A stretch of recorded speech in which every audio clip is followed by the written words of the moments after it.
Hello and welcome to another episode of Sandy Killer Projects. In today's episode, we're going to go over how to reassemble the top end on a 2006 Jeep Commander 4.7 liter. Previous episode of this, you saw that we had a dropped valve seat on this bank. The heads have come back from the shop. We're going to start reassembly. I also mentioned that I was going to be doing cleaning. I've done some. There's still a little bit more. Mating surfaces for the timing assembly are all done. The internal section is vacked out. I still got some cleanup on the cylinders. There was no real damage caused by the valve seat dropping because of how it pinched in place. The bottom end of this block is in perfect condition. There's nothing wrong with it. We do have some things that we have to do before we can get ready to assemble though. Okay, so looking at the cylinder heads on a bench, they have been completely gone through, decked, valve seats redone by a company called AV Cylinder Head, local shop. I'll leave all the contact information for them if you're interested in checking them out on the description for this video. But as you can see, they've installed all new valve seats that were oversized for the opening because of the fact that the stock ones are really thin. They also custom set the amount of press in on the head itself so that they're less likely to drop in the future. They've also cleaned all the surfaces, rebuilt everything, and oiled everything up for us. So these are what we're going to reinstall. All right, so before we get going and actually installing everything, let's talk about everything that we got. We got a new water pump. It's a Gates water pump, 43263M. We got a set of head bolts. You need two of these if you're going to replace all the bolts. These are the non-stretch type bolts, so you can reuse them. We had some damage on some of our head bolts, so we bought one headset worth just so that we could replace some of the bolts and trade them out. We also broke a sensor, so this is the sensor and the replacement part for it. The spark plugs that we got are double iridium, Bosch 9664. A couple of the exhaust manifold bolts were broken. I had to get these direct from Mopar. They are 06508219AA. New water pump seal. Part of that set, we got new radiator hoses, Gates 23038. The other hose is a 23037. This is our headset, Felpro HS26157PT1. This is the entire headset for it. We also got a timing cover set from Felpro. That's TSC46022. We got a timing chain set with all the tensioners from SKP. That's SK90393SD. Then we also got a new air filter for it, which is a CA8817, and a new oil filter from Wix, which is a 51085. All of this is what it's going to take to get this thing back together on top of all the work that we had done on the heads. All right, so we're getting ready to put the heads on. There are 10 of these long M11 bolts. These get torqued down to 60 foot-pounds. Then there are 4 of these short M8 bolts, and those get torqued down to 21 to 22 foot-pounds. It's actually 250 inch-pounds, but you can torque them to 21 to 22 foot-pounds. As you can see, we got the head gasket in on the passenger side. These don't take any sort of silicone sealant as they get installed.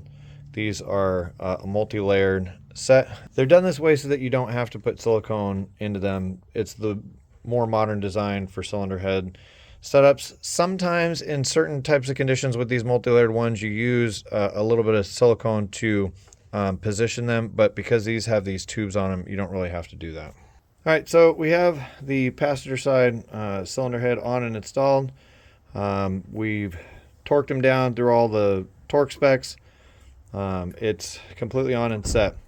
Now, I believe the torque spec is something like on the M11 bolts to like 1832 and then 60, which is silly to me, so we just made it easy on ourselves and went 20, 40, 60. And then of course we did the last ones last. which are these little ones up front and the two that are down inside here.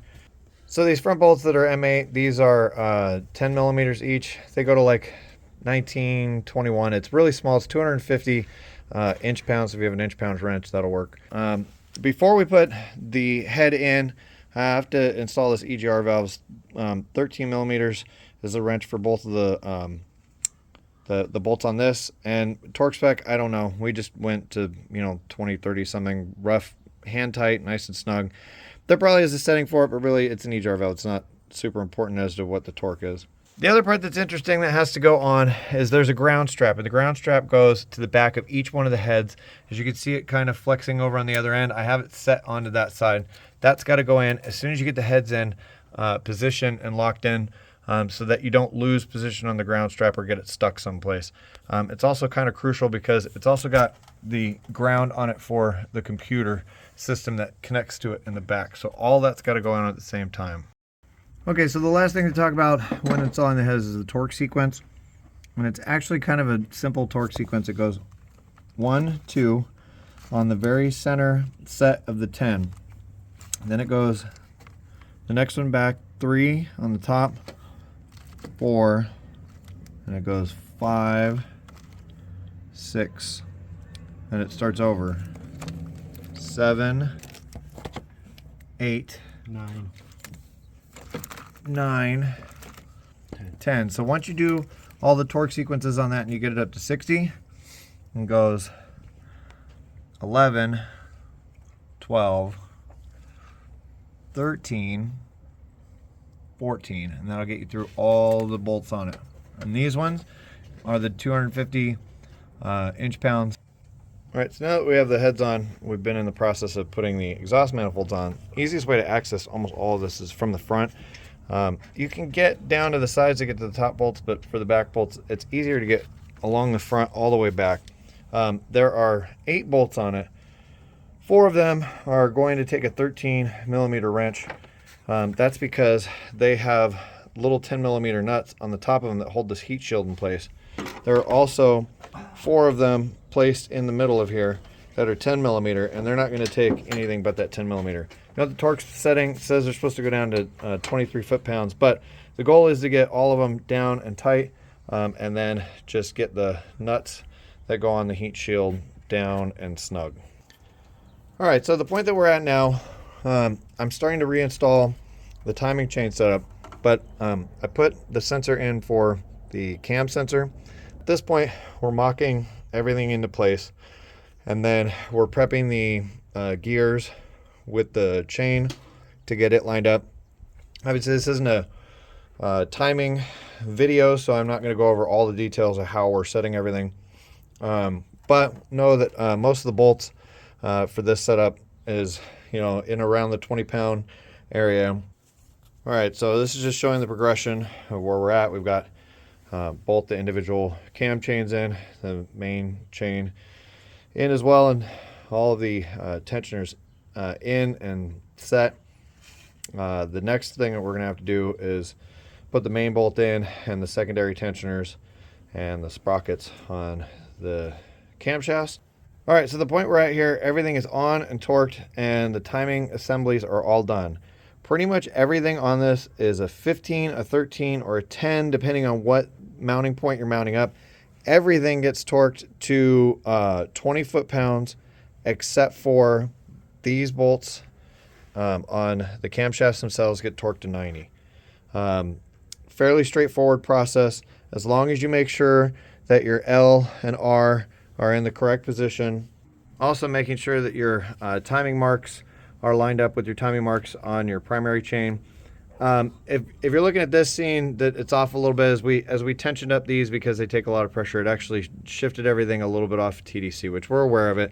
The timing mark on this should be straight up and down. The timing marks on these should be perpendicular. It's shifted a little, but we're aware of it. And all the tensioners are in and locked and set.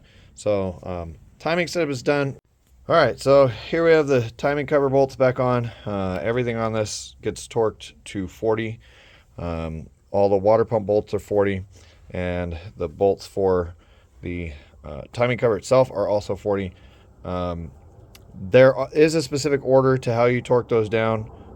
It's a cross pattern all over the place, easily found on the internet. So make sure you look that up before you attempt to tighten that all down. Also, all the water pump bolts and the front timing cover bolts were all 13 millimeter. All right, so the valve covers are back on. There's about 12 10 millimeter bolts. You just run them down till they run out of juice. I'm sure there is probably a torque spec for these, but the problem is everything, when they go into like plastic stuff like this, the torque specs are really low. So in most cases, it's okay to go to snug. So in this case, we just ran them down until snug. All right, so we've made some progress. A lot of different little parts have gone on. We've gotten the tensioner back on for the pulleys. We put the oil pickup. We put the intake back into place. These are like 8 millimeter bolts. This one's like a 13. These are all 10s. As you go along, everything just kind of snugs back up. And then we're going to keep assembling. It goes very quickly. We actually took the throttle body off and scrubbed it down. We cleaned up the intake real nice so that it doesn't have any junk or debris in it anymore. And then hooked up the cables. At the point we're at, it's getting really close.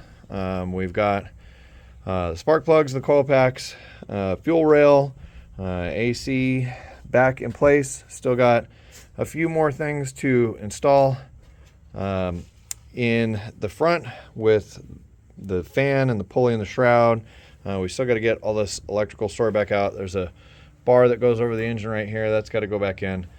All right, so 2 solid days of working. We've got everything in the top end back in. We're getting ready to start it. All right, so once we figured out where the fuel pump relay had been removed from, it looks like it's firing up just fine. We do have an exhaust leak, and it looks like we have some vacuum leak somewhere. We're gonna let it run a little bit and then try and chase that stuff down, but that's it running. All right, so that's it for this episode, Sanity Killer Projects. We got the thing up and running. We still have more work to do. This project seems to be never-ending little thing with issues. We knew it had an engine problem to begin with, but now we're finding all sorts of other little things that need to be torqued. So, as always, thank you for watching. Please make sure to like, share, and subscribe, and we'll keep making more content, and probably even a little bit more on this.